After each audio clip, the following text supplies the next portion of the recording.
Alexis, be brief. Only to the plain form of marriage, and you shall account their particular duties afterwards. You come hither, my lord, to marry this lady? No.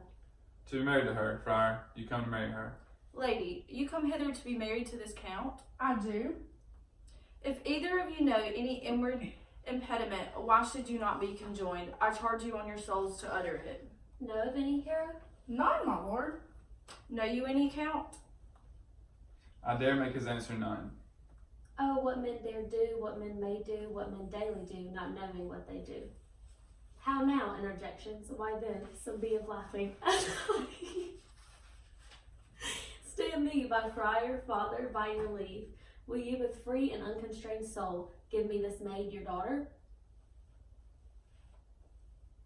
As freely, son, as God do give her, me.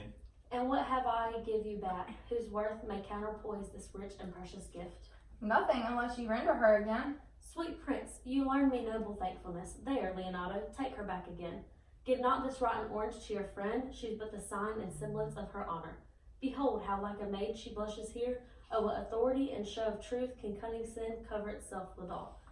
Comes not the blood of modest evidence to witness simple virtue? Would you not swear, all you that see her, that she were made by these exterior shows?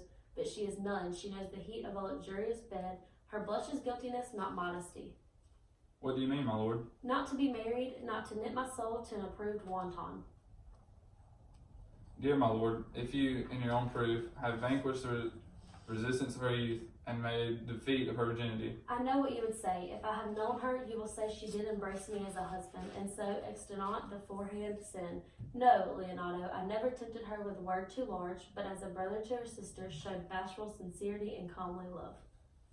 And seem I ever otherwise to you? Out on thee, seeming, I will write it against it. You seem to me as Dian in her orb, as chaste as is the bud ere to be blown, but you're more intemperate in your blood than Venus or those pampered animals that rage in savage sensuality. Is my lord well that he doth speak so wide? Sweet prince, why speak not you? What should I speak? I stand as honored that have gone about to link my dear friend to a common stale. Are these things spoken, or do I but dream? Sir, they are spoken, and these things are true. This looks not like nuptial. True. Oh God. Leonardo, stand I here? Is this the prince? Is this the prince's brother? Is this face hero's? Or are our eyes our own? All this is so, but what of this, my lord?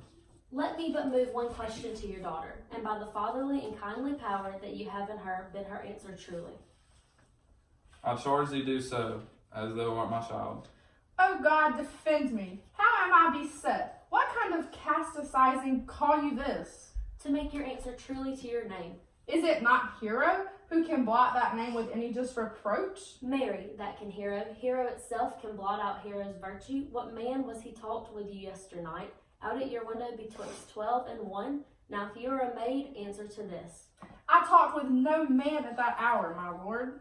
Why then are you no maiden, Leonardo? I am sorry you must hear. Upon my honor, myself, my brother, and this grief count did see her, hear her, and at that hour last night talk with a ruffian at her chamber window, who hath indeed, most like a liberal villain, confessed the vile encounters that they had 1,000 times in secret. Fie, they are not to be named, my lord, not to be spoken of.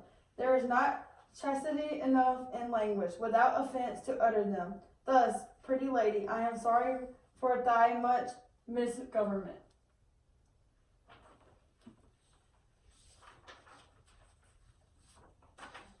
O hero, what a hero hast thou been, if half thy outward graces that had been placed about thy thoughts and counsels of thy heart. But fare thee well, most foul, most fair, farewell, thou pure impiety and impious purity.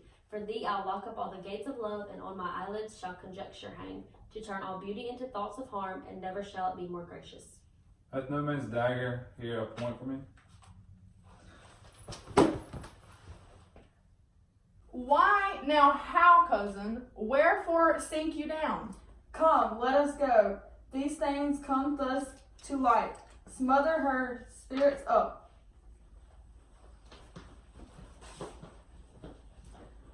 How doth the lady?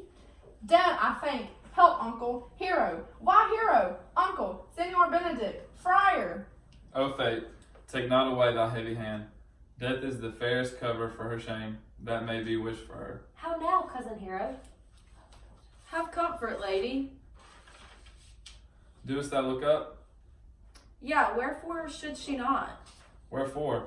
Why doeth not every earthly thing cry shame upon her? Could she here deny the story that is printed in her blood? Do not live, hero. Do not ope thine eyes. For did I think thou wouldest not quickly die? Thought I thy spirits were stronger than thy shames.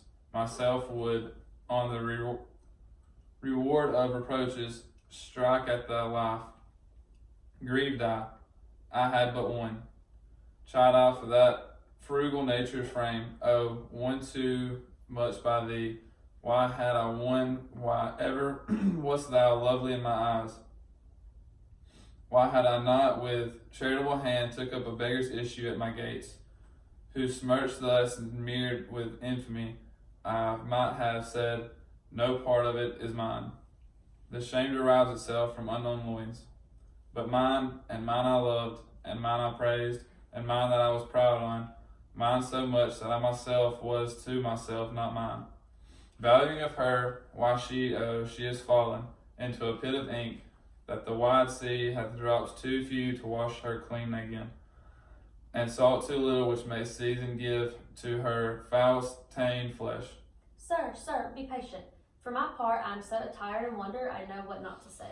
Oh, on my soul, my cousin is belied. Lady, were you her bedfellow last night? No, truly not. Although, until last night, I have this 12-month been her bedfellow. Confirm. Oh, that a stranger maid, which was before barred up with ribs of iron, who the two princes lie, and Claudia lie, and loved her so, or who loved her so, that speaking of her foulness, washed it with tears. Hence from her, let her die. Hear me a little. For I have only so long and given way unto this course of fortune by nothing of the lady. I have marked 1,000 blushing aberrations, to start into her face 1,000 innocent shames. An angel whiteness beat away those blushes, and in her eye there hath appeared a fire to burn the errors that the princes hold against her maiden truth. Call me a fool, trust me not my reading nor my observations, which with experimental sealed doth warrant the tenor of my book. Trust not my age, my reverence calling nor dignity, if this sweet lady lie not guiltless here under some biting error. Friar, it cannot be. Thou seest that the grace that she hath left is that she will not add to her damnation a sin of perjury. She not denies it. Why seekest thou, then, to cover with excuse that which appears in proper nakedness? Lady, what man in he you are accused of?